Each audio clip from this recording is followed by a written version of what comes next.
So I'm going to talk about marketing for a minute. I'm just going to present some of the information that is in the handout that you'll have as an overview, talk for a second about my own experiences getting started and linking that to some of those concepts, which I'm hoping to get through in just a few minutes. And then I will open up to questions that you have. A couple just broad strokes here. I think one of the things that was really helpful for me when I was first getting started with marketing is to recognize that it's not about wheeling and dealing and closing deals. It's really about meeting new people, developing friendships, and sharing yourself and your work with those friends. So it's a very relational process. It's a very organic and sometimes uncertain process. That said, there are some structures you can put in place to be targeted with what you're doing.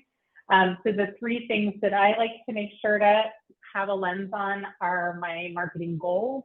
So keeping in mind, what are my aims with marketing? You know, this really ties to your niche and what you're trying to do with your business. So thinking about the work that you want to do and who you want to work with in the longer run, what are the goals that you want to set around that?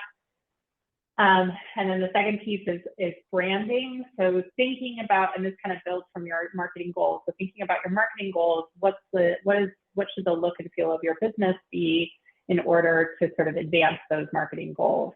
And so, you know, that look and feel usually gets pulled into your website, your logo, your business cards, your headshot, all that fun stuff. Maybe all the fun swag that you're not going to buy on Vistaprint because you have a cool logo.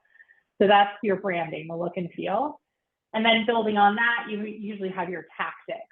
So these are the day-to-day marketing activities that you're going to employ. So thinking about who you want to connect with, how you're going to connect with them, what you're going to share with them.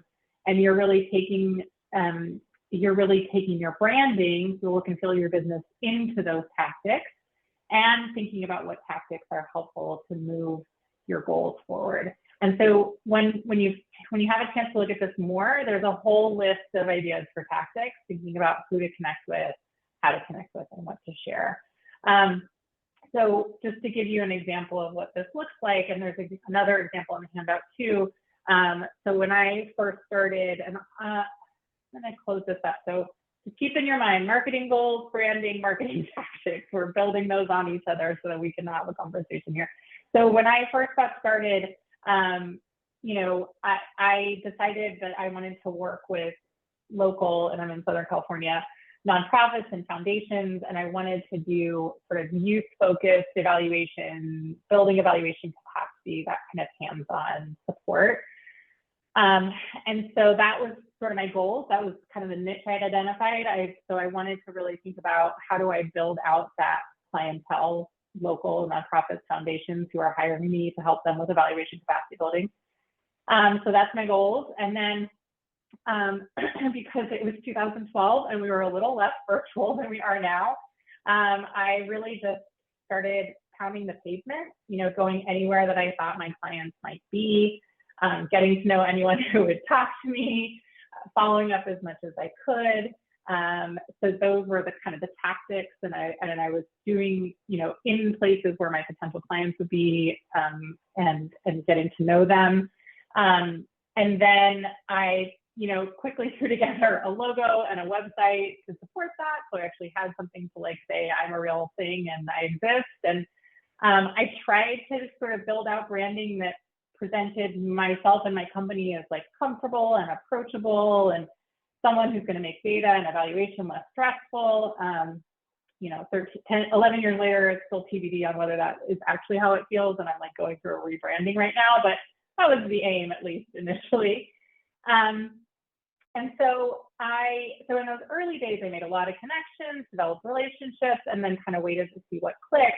And, you know, it ended up, there's examples where it was kind of like built the relationship, got the contract, and then there's like these weird windy road examples. So for example, one of my big early wins, I was sitting next to a woman at a conference for the local chapter of the American Public Health Association. And she happened to be in charge of planning this annual convening for grantees of a foundation here in California. So I got to know her, and then later she ended up inviting me to do a training on evaluation at one of those conferences. And then I did that training, and then a bunch of people came up to me at the end of that training and were like, hey, we're in Ventura County. I don't know, we have evaluators up here, which is north of LA. And so I was like, okay, great. And then they ended up connecting me to a nonprofit hub in that area. And so that was like my entry point for doing lots of training and then consulting and generating sort of a client base there. So again, there are more straightforward pathways, but that gives you a sense of sometimes like the kind of relational windy road. But I was still at a conference with my potential clients, you know, foundations, nonprofits based in Southern California, so that those connections were anchored in my marketing goals. So I will stop there and answer questions that you have. I'm always curious to hear how people are feeling about marketing, how's it going for them, whatever folks want to share. So my name is MJ Pattison, and I've been doing this for about a year. So I'm very new. But I guess I'm interested in what you think the role of a website is. I just, based on actually a couple of weeks ago, Becky did this terrific rapid fire. I don't know if you were there for that rapid fire questions and answers. And she recommended Nice. getting a real website. I had a Google Sites thing that was pretty clunky, and but it was more like a dossier. It was a place to store, but it was really hard Yeah. to. So anyway, I did that. I bought a Squarespace space and got a domain, and I'm setting it up. Great. But I'm wondering what the role of the website is, because I don't think people are going to be like finding me. I just, so Right. Google search. I want an evaluator. Hey, right, MJ showed up. Yeah, we're right, not exactly. businesses in that way. So for me, I think my website has mostly been a credibility check. So for people to kind of say like, oh yes, she is a real person with a real business. And where it gets used most is kind of passed around in early conversations. So in fact, just recently, someone contacted a connection of mine looking for an evaluator, and they're like, oh, you should reach out to Laura. And so they connected us via email, gave that introduction, but also put my website in there so that that person could get a little bit of a sense of who I am before hopping on the phone with me. So I think it's like, I do think it's, and oh my gosh, my website needs an update so bad. Every time that happens, I'm like, I gotta get my website updated. People should not be looking at this. But I do think it's really helpful then to just have like a little bit about who you are, at least a little Yeah, bit that was about my the next work question. that you What needs do to be and on it? Yeah. values. How much and how Yeah, little? I don't think it needs to be a ton. I mean, of course I've been poking around on all of our fellow evaluator websites because I've been thinking about mine, and I see a lot of folks who do sort of sometimes even just one page these days, where it's like a kind of one of those scroll down sectional things, and it's like, here's what we do, here's who I am or who my business is and our values, and here's the kind of clients that we work with, and maybe some examples of clients. I see little quotes and testimonials sometimes, which I think gives it a little bit of flavor, something. And so I think that's helpful. I'm curious, anyone else in the group have thoughts or what you have on your website? I have a Calendly link. So like, do you want to talk with me? And I've had it up there for probably 2 years. And for the first time ever, somebody used it and it kind of scared me because it's like, oh my gosh, where'd they find me?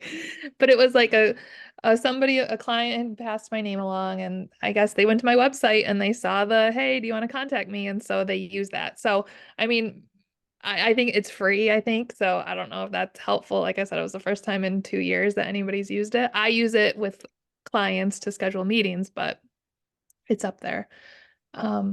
So That's a good idea though. I was thinking about adding something like that too. And I think I would be equally surprised if someone actually reached out to me for it, but it Well, seems like a good thing. there's a page that's sort of included in the basic thing. There's like the about, there's the the home, about, and contact are the three things that they put up for you to start Yeah, with. And the contact thing, it looks like, because I tried contacting myself to see where it went, and it goes right to your email, right? So email. that just turns Yeah. up. Yeah.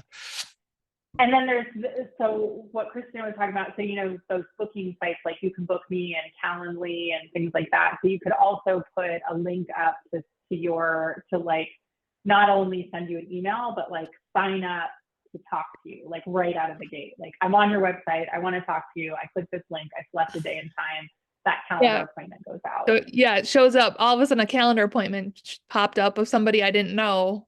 Like, what is going on? So Yeah, but that's smart. And did it turn into something? What happened? So Yeah, that I went it's in such on an a exciting story. yeah, I went in on a proposal with them, so it's to be determined if it was NSF. Wow. We'll see if it gets funded, but yeah, it worked out. Cool. Okay, Yeah. good. Great. Thank you, guys. So any other questions or any other experiences to share with marketing or website? Some wins? Yeah, go So ahead, MJ. I'm not on Facebook or Instagram because I just can't stand it. It just gets too crazy. And my sense is Yeah. that's okay. I mean, nobody's that people that have talked about marketing act like that's not. Anyway, I like LinkedIn because people are Yeah. trying to get jobs, so they behave themselves. But you don't have all these sort of like, anyway. So, so Yeah. I'm I on think that, but that's the only one. So, Yeah, I think the social media question is always a big one. And I would say, the answer really ultimately ties back to your marketing goals and like where folks are and how you want to develop those relationships. It's a good way to, once you started a relationship, sometimes if people are, and LinkedIn's a good one, if people are on LinkedIn and you're kind of posting, they're continuing to kind of see your face and be reminded that you're there and it's an opportunity to share information. I think there are avenues where it makes sense to do that on Instagram and Facebook. So I wouldn't rule it out entirely. Certainly LinkedIn is the thing that I see most often when it comes to social media. That said, I am 11 years in business and I have not touched social media with a 10-foot pole because I feel the same way about it. Where it's just like, that's not where my clients are. That's not where I want to be. And so I think it's also okay to not use that avenue if you don't want to. great. Thank you. Mm-hmm. I think it worked. I do have a question. You have 1 minute left. Go for it. Yeah. Okay. So for those folks who are not doing LinkedIn, who has work for you to do other things, what other things are you doing? Oh, so if I'm not on social media, what other tactics am I using? Is that the question, Gina? Yeah. Yeah. So I am, well, at this point, a lot of it is just doing good work and asking people to refer me. In the early days, it was meeting, so like you may have missed that part, but so I went to a lot of conferences where my clients were at. That was a big tactic I used in the early days. And then met people and had opportunities to also do trainings for folks. That was another way that I kind of got myself out there. And reaching out to sort of all of my existing networks to keep like, hey, this is what I'm doing, keep me in mind. And then once I made some of those contacts, a lot of it was about continuing to follow up. If I had a conversation at a conference about, hey, you're moving offices, then I would follow up on that. And I will stop now.